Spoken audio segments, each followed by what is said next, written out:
For me, your man, Louie T. Welcome to my continued coverage of the 2025 NFL Scouting Combine. Actually, the finale of my combine coverage, as today was day 4, the final day of the 2025 NFL Scouting Combine. Offensive linemen to close the show.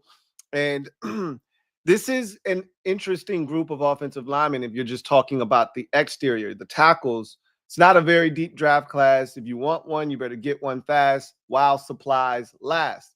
On the interior, tons of depth throughout. You could probably find yourself a starter. And this is really, to me, any draft, right? You know what you're looking for, know what you're investing in, and you can find yourself a quality interior offensive lineman. Most drafts, all the way, into day 3, well into day 3, fifth, sixth round, et cetera, et cetera. So we hear about guys all the time that end up being extremely good quality starting interior offensive linemen that are undrafted. So this draft is no different on the interior, really good quality and depth throughout. But if you want to tackle, you're probably going to have to strike early if you want to find guys that have the ability to play now or even in the near future. Not that doesn't mean you can't find developmental guys that you might want to work with, but obviously they come with flaws that ultimately can be very detrimental to them starting and being consistent throughout. So let's talk about day 4 of the combine and the players that actually took the field. And if you're talking, DJ gave us some numbers to reference. If you were talking tackles, 4.9240 is the 40 time of the top 10 best tackles in the NFL.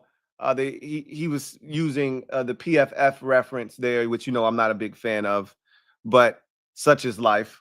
A 1.72 10-second split for those tackles running that 4.9240. If you're looking for interior offensive linemen, the best 10 according to PFF, 5.1140, so 5.1140, and a 1.76 10-second split. So what you will realize is the long distance speed may be greater. There's a tremendous gap between the long distance speed, but the get off remains the same relatively when you look in and compare the two. If you are looking for an athletic offensive lineman, look no further than the 10-second split, because that get off is going to tell you all you need to know. And whether you're inside or you're outside, it doesn't matter. That 10-second split isn't going to deviate too far. 1.72 for the tackles, 1.76 for the guards. So let's just talk about the guys that I thought showed well. We'll get to the big names and the guys that I thought really helped themselves. But I just want to talk about some other guys real quick. Kelvin Banks Jr. out of Texas performed really well today. I thought he moved well, 6'5", 315, 33.5-inch arms. Ran a 5.16 with a 1.79 10-second split. So didn't quite hit those measurables inside or out.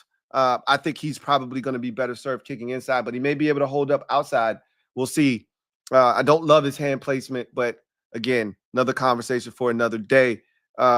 He looked good today. I thought he moved well. And it was the tallest group of offensive linemen in combine history when you add all of their heights together, average them out. Tallest group. And it was crazy when I was going through my preparation for today's combine coverage. I was looking at all these guys. I was, writing down a lot of, information and things of that nature. And I just kept writing down guys with these, 6'6" and 6'7" and 6'8". And I'm like, God damn, it's a lot of these dudes. I thought about it, but it didn't dawn on me that this would be the tallest offensive line combine in the history of the event. But I don't know. I just remember kept writing down 6'5", 6'6", 6'5", 6'7", 6'5", 6'5", 6'6", 6'7", 6'8", 6'8", 6'7". I'm like, God damn, there's a lot of tall dudes. Now, their arm length didn't always match up with their height, but I kept writing down some of these guys' height, and I'm like, good grief. So it makes sense that this was the tallest combine for offensive linemen in the combine's history. We'll come back to Will Campbell and Josh Connerly Jr. We'll come back to Arante Ursay. Let's talk Marcus Mbow. 6'4", 303 pound, 32-inch armed tackle from Purdue. That lack of arm length may send him inside. You know how I feel about guys with shorter arms who have produced at the collegiate level and have the athleticism necessary to at least get an opportunity. I think until you prove that you can't, I am going to give you every opportunity to prove that you can. So with that said, I think Marcus Mbow deserves an opportunity. You play tackle in the Big Ten and you survive and thrive, not only survive, but thrive out there. You deserve an opportunity to prove that you can get it done at the NFL level. So we'll see what he can do. I thought he looked good on the field with his movement skills. He did not run a 40, which doesn't really matter for this particular position group. Always fun to watch the big guys run. But for this particular group, you just want to see how they move out on the football field. Speaking of moving out on the football field, Tate Ratledge of Georgia did a phenomenal job of doing just that today. 6'6" and a half, 308 pounds, 32 and a quarter inch arms. He's a guard out of Georgia and ran a 4.97 40, so a sub 5 with a 1.72 split with a 32-inch vertical jump. He was phenomenal. So he checks off every single box from the 40 to the split. As an interior offensive lineman, he fits the bill and he looked the part on the field. And we know he played at Georgia, and we know that he went up against NFL quality talent, not just in the SEC, but just about every day in practice. So guys like that get you excited. He looks the part, and he went out and had himself a really good day. Speaking of really good days, Caleb Rogers of Texas Tech, 6'5", 312 pounds, 32 and 3/8 inch arms, ran a 5.10 40 with a 1.78 split and 34-inch vertical leap. I thought he was one of the more silky smooth movers of the day. Every time I saw him, get into a drill, every time I saw him change direction, it just looked effortless. Just like his 40, even though it wasn't a super fast 40, it was a clean 40, right? A lot of these guys, when they're running, they're running for their lives. You can see that they're not breathing properly. The one guy was running, he didn't move his head the whole time. He just kept his head like this, and he was just pumping his arms. Like, they're doing whatever they got to do to cross that finish line. And I don't blame them. And like DJ said, and we've heard in the past, whether it's Mike Mayock or whomever, this is the last time these guys are ever going to be asked to do anything like this. The 40 is the most unnatural thing for an offensive lineman, because there won't be many times, unless you're a tremendous athlete and you're getting out in front of a screen, there's not going to be many times you're going to be asked to run 40 yards down the line. Either it's a turnover or it's a screen. But either way, you're not going to be asked to run 40 yards very often.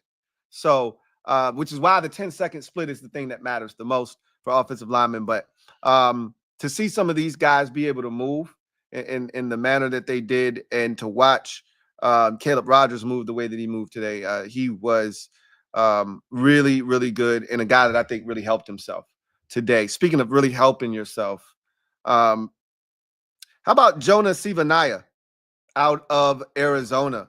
Jonah Sivanaya is 6'4", 324 pounds. I love me a good Samoan on the offensive line, right? Pause. These guys, they just are built different. They move different, and they are ready for all of the smoke. One of my favorite, I think I told you guys this last year, my favorite offensive lineman last year was the Oregon State tackle that everybody, where did he go? 11th overall, I think, to the Saints. I don't know why I can't remember his name, but he was fantastic.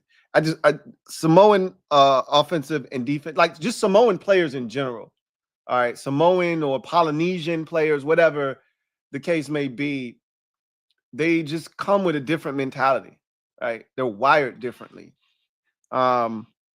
He went out and he competed his ass off today. 6'4", 324, 34-inch arms.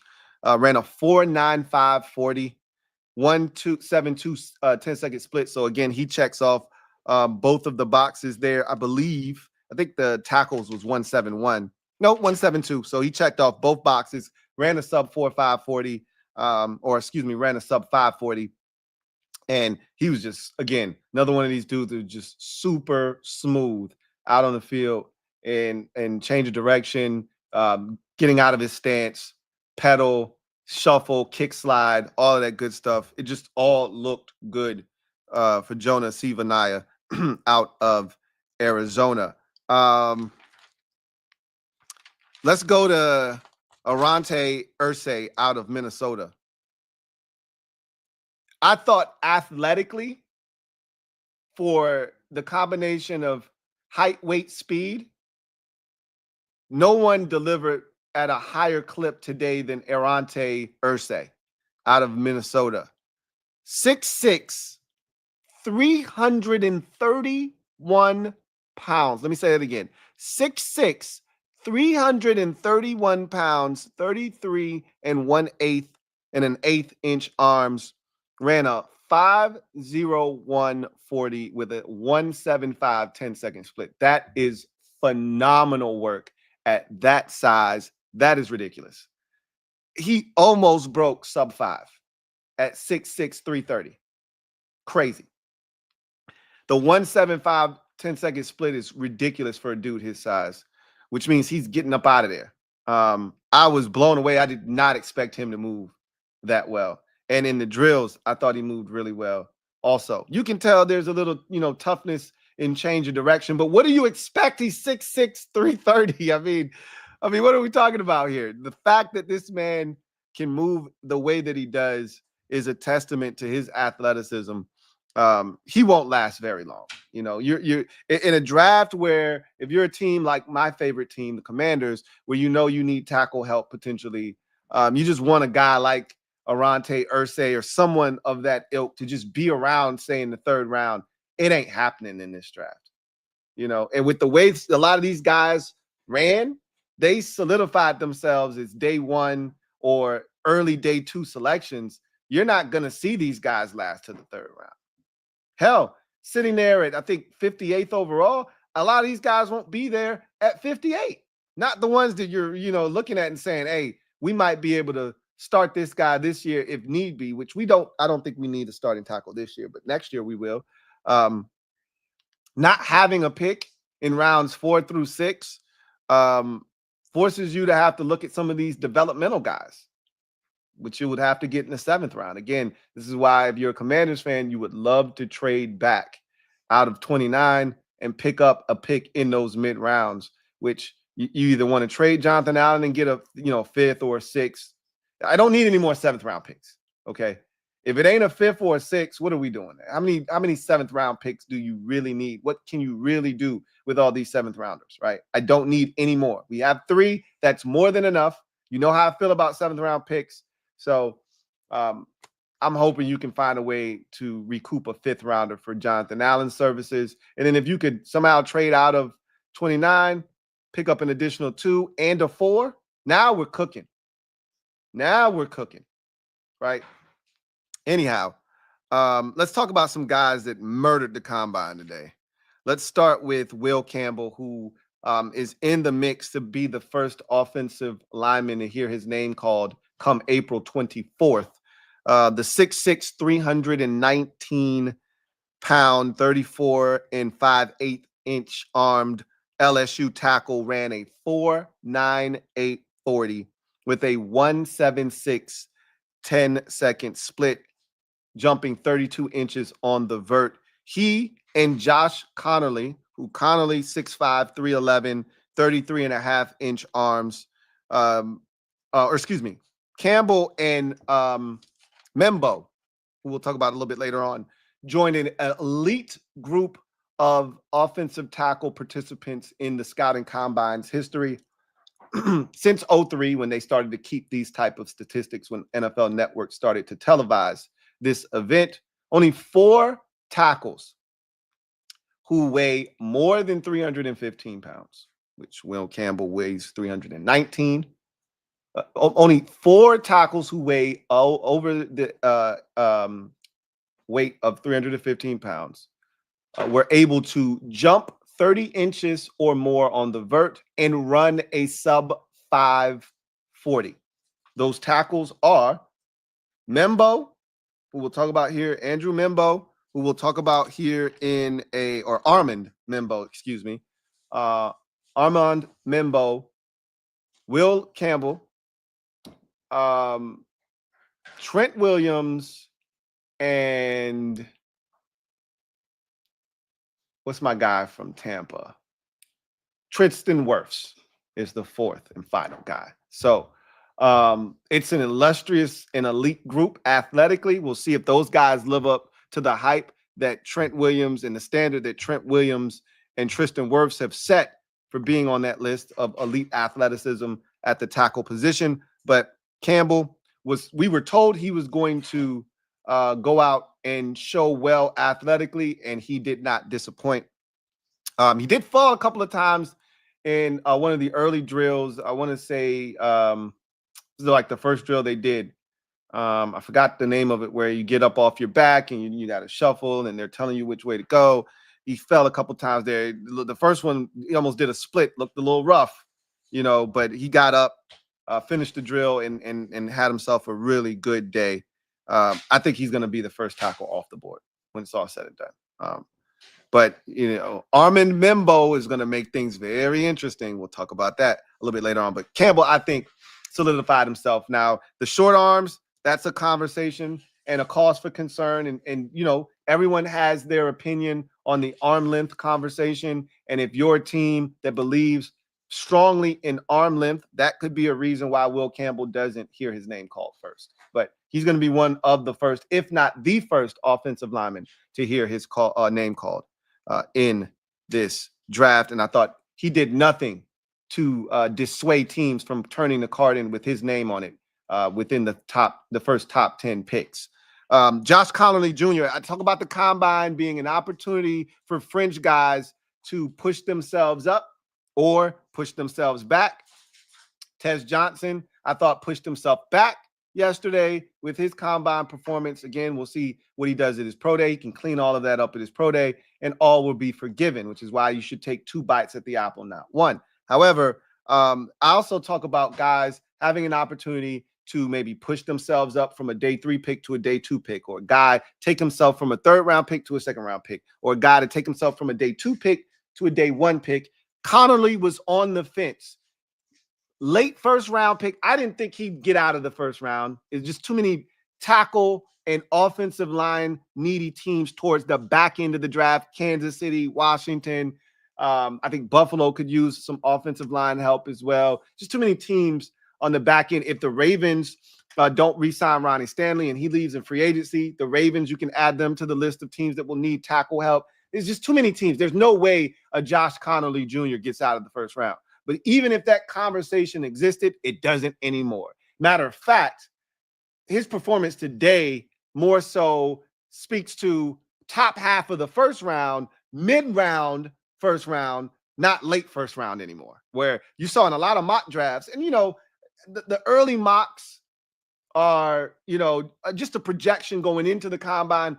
They're going to reshuffle the deck now, obviously, because the combine performances of guys like James Pierce Jr. and Josh Connolly and Matthew Golden and some of these guys that were thought to be back into the 1st round, maybe even 2nd round, they've changed their stock tremendously with their performances athletically. And so you're going to see a lot of these guys start to be a little further up these draft boards as these mock drafts start to come out. Connolly is one of those guys that I thought helped himself tremendously. If you're a Commanders fan and you were hoping he'd be available, probably not going to happen now. 6'5", 311, 33.5-inch arms, ran a 5.05 40 with a 1.71 10-second split and a 34.5-inch vert. athletically, he looked the part. And that was one of the knocks on him was athletically, could he move? I thought he really answered the bell today. He was phenomenal. Change of direction was tremendous. I thought, when he was asked to stop and redirect, he looked really good. His ability to get out of his stance, the kick slide looked good. It was clean. And even Daniel Jeremiah, after his workout, said, there's no way he's getting out of the first round. Forget about the first round. There's no way he's getting to the back end of the first round at this point, in my mind's eye. Let's talk about an offensive guard who I thought absolutely killed it today. Joshua Gray out of Oregon State was phenomenal. Now, a little undersized at 6'5", 299, 31 and 3/8 inch arms, so really short arms. Obviously, he's a guard, but you'd like to see him put on a little bit of weight. But again, if you want to come in that small, you better be extremely athletic.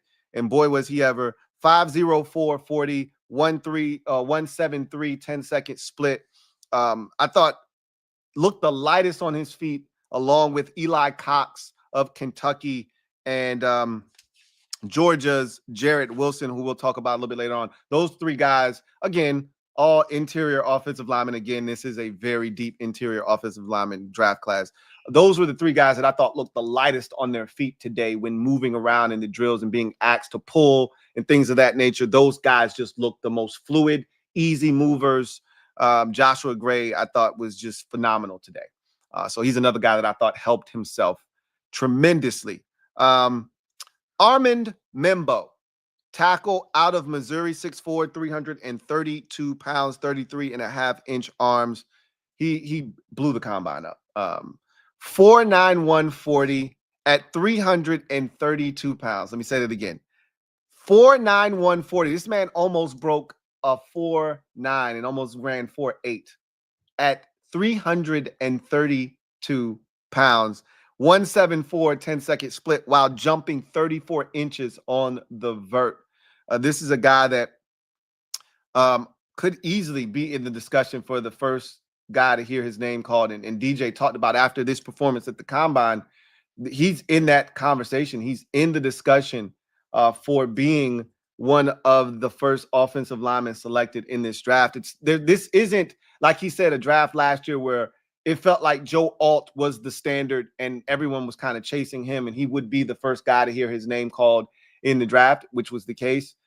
This isn't that type of draft where, okay, there's a consensus number one offensive tackle and then everybody else kind of figure out where you fit in.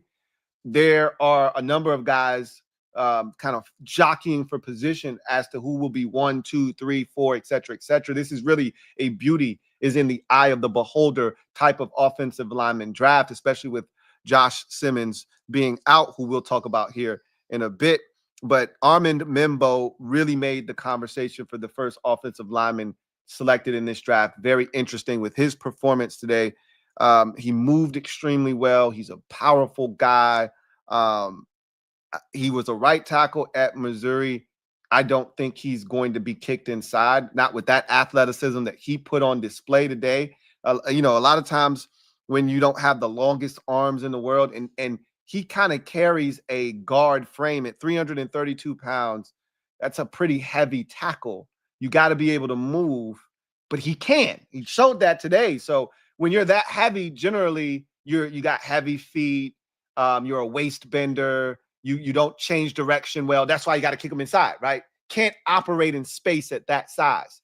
Well, he's one of those, because again, if you're going to be that heavy and that big, you better have tree trunks for arms, right? You better have 35, 36-inch arms, because if guys are going to be able to run by you speed-wise, you better be able to recover with length and push them around the pocket. Well, he doesn't have that kind of arm length. So you got to be able to move, but he can.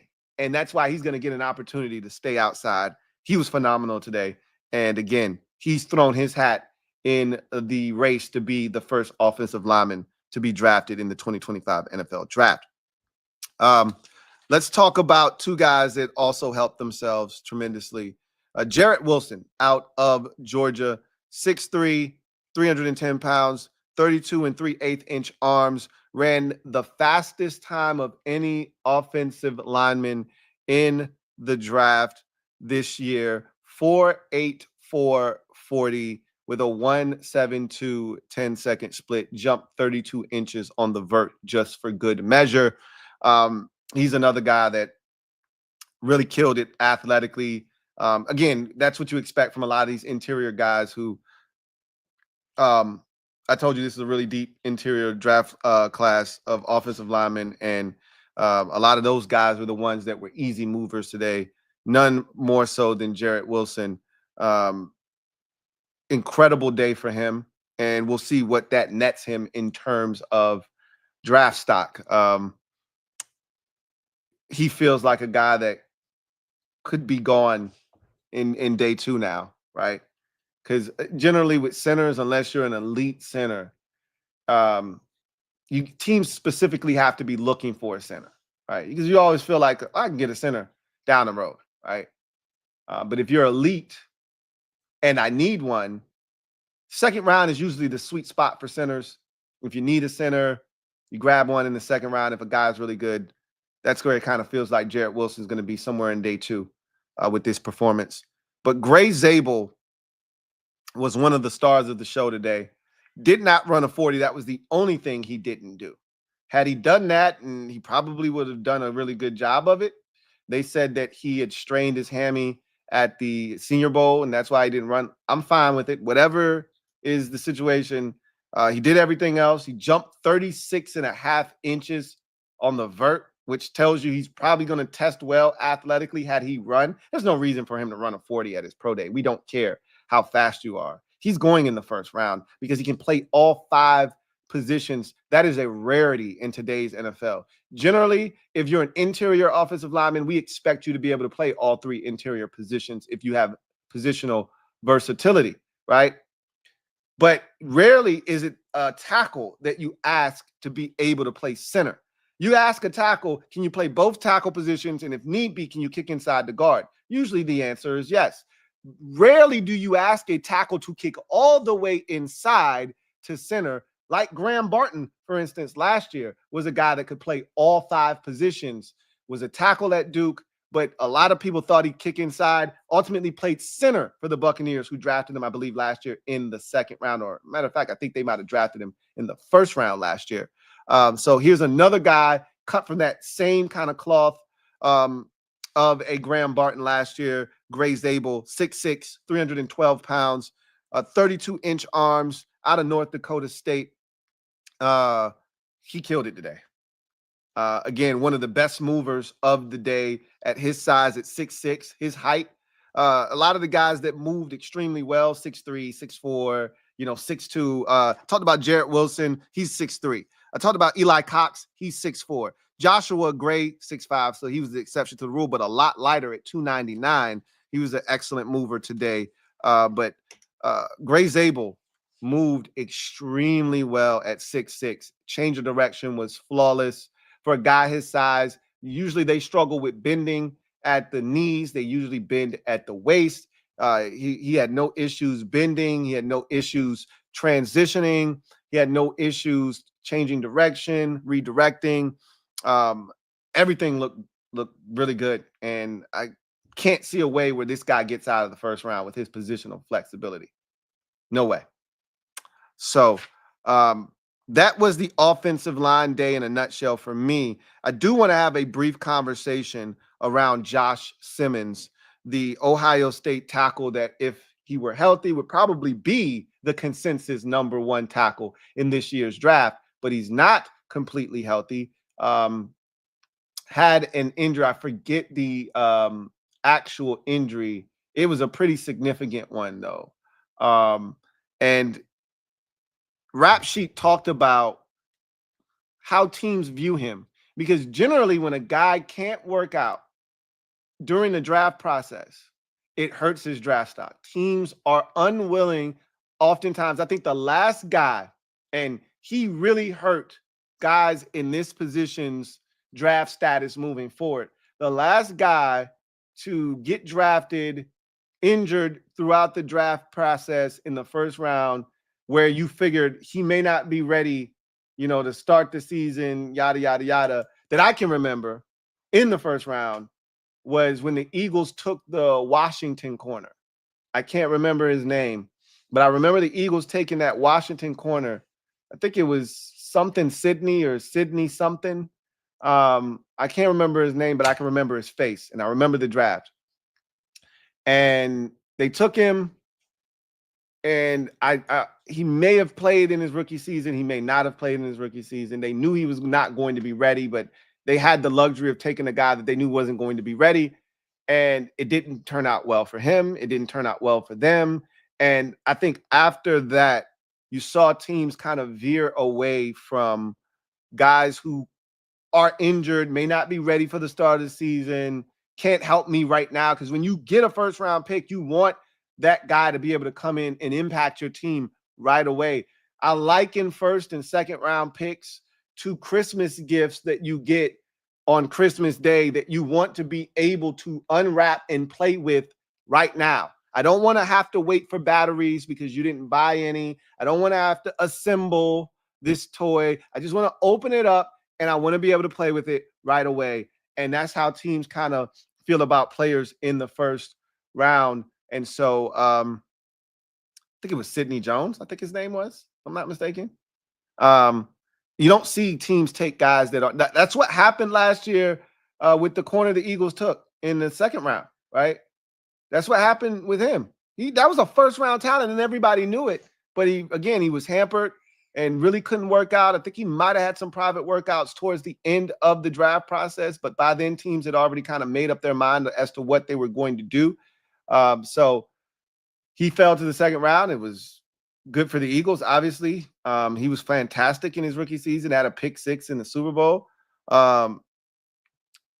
I think Josh Simmons is going to be really interesting because at 6'5", 317 pounds, 33-inch arms, in a very shallow tackle pool, he probably is going to force teams to have to make a decision that they may not be comfortable with. Now, it's always good when you get a positive report, and Rap Sheet did say that he's ahead of schedule to the point where teams think there's a chance that he could actually be ready for the start of the 2025 season.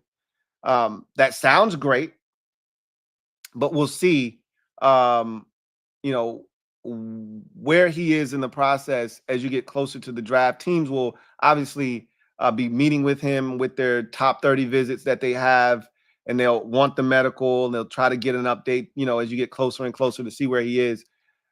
I wonder if he can fall to 29. If you're the Commanders, you got to take him if he falls to 29, because you don't need a tackle this season necessarily, but you will need one next year, whether it's right or left. You will need a tackle next season for sure. I don't know if I would even entertain the idea of trading out of 29 if I'm the Commanders, if he falls to me in the first round, because not only are you getting that additional year with the 5th-year option on a guy that may not play in his first season, you're also putting yourself in a position to get a premium position player, 5-year contract, and you're getting a position of need for this team moving forward. Now, for those of you who are in win now mode, then drafting a guy that you may not have any intentions of playing in his rookie season, or even if you are expecting to play him, not knowing if he's going to be healthy or not, you may be more inclined to trade back, get the capital, because that's the type of player it's going to take for Washington to be able to move out of 29. Like a Josh Simmons, and I don't think he's going to be available, is going to have to be available for you to get out of 29. It's going to take that type of player. That or a Maxwell Hairston is still sitting on the board somehow, some way, and that doesn't feel realistic at this point with what he did. He had the fastest 40 of anybody at this year's combine. I find it hard to believe that he'll still be there at 29. But it'll take one of those two premium positions where the pool is a little shallow in terms of upper echelon talent to be available at 29 for you to be able to get out. Simmons is very interesting. because you're asking teams to be comfortable with a guy who wasn't able to work out during the draft process and just rely on tape. And remember, he missed most of this season. I think he missed 10 games this year with his injury. So you're pretty much asking teams to rely on last year's tape and the year before that. So we'll see what they decide to do. But that, my friends, is day number 4, the finale of the 2025 NFL Scouting Combine. Was a really good way to cap off what was an athletically gifted group of guys entering the NFL. This was a solid athletic group. Not the most, we've seen way more athletic groups. That year with Jake Matthews and Taylor Lewan, that group of tackles, I want to say that was this, I could be tripping. I'm probably meshing years together. But I want to say that Taylor Lewan, Jake Matthews year also featured the tackle from Auburn, Greg Robinson, that went 2nd overall to the Rams, if I'm not mistaken. If that is in fact the same draft class, I don't think I've ever seen a more athletically gifted tackle or offensive line draft class than that one. They went about 5-6 deep in terms of dudes that just were stupid athletes that year. Dumb. But if that's in fact the same draft class, I believe it is. But I digress. That's going to do it for me. Your man Louie T here on my 2025 NFL Scouting Combine coverage. We immediately now turn our attention to free agency. We'll hit the ground running with that. Tuesday is the deadline for the franchise tag to be applied to players. We heard that Dallas may use theirs on Osa Odigizua. We saw the Chiefs already use theirs. We know that the Bengals are going to probably use theirs on their wide receiver, T. Higgins. I think the Vikings could use theirs on Byron Murphy. I think the Bucks could use theirs on wide receiver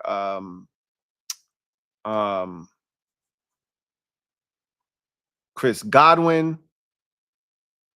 I don't think there are any other teams that are, in range of using it, but you never know. I didn't think Dallas would use theirs on Osa Odigizua. I did not see that coming, but Jeremy Fowler reported that if they can't reach a long-term deal with him before Tuesday, they are in fact, mulling over whether to use the franchise tag. That's a pretty hefty tag for a guy that's really good, but not necessarily great. But maybe they see the best is yet to come with him. He's trending in the right direction, that's for sure. He had the most sacks of his NFL career this past season, so he's trending in the right direction. And who knows, that explosive, 9.5 sack season could be right around the corner, and they sense it. And that's why they're willing to spend on him. We'll see what happens with that situation. But that's the next domino to fall. And then, once we get past the tag deadline, next Saturday is the tampering period. Next Monday is the start of the new league year, and free agency goes wild. So it's moving fast. It's moving very rapidly. But anyway, I digress. That's going to do it for me, your man Louie T, here on my 2025 NFL Scouting Combine coverage. I appreciate each and every single one of you who have been with me every single day of this journey. And for those of you who didn't watch any of the Combine but came here for the breakdowns, thank you for allowing me to watch the NFL Scouting Combine so you didn't have to.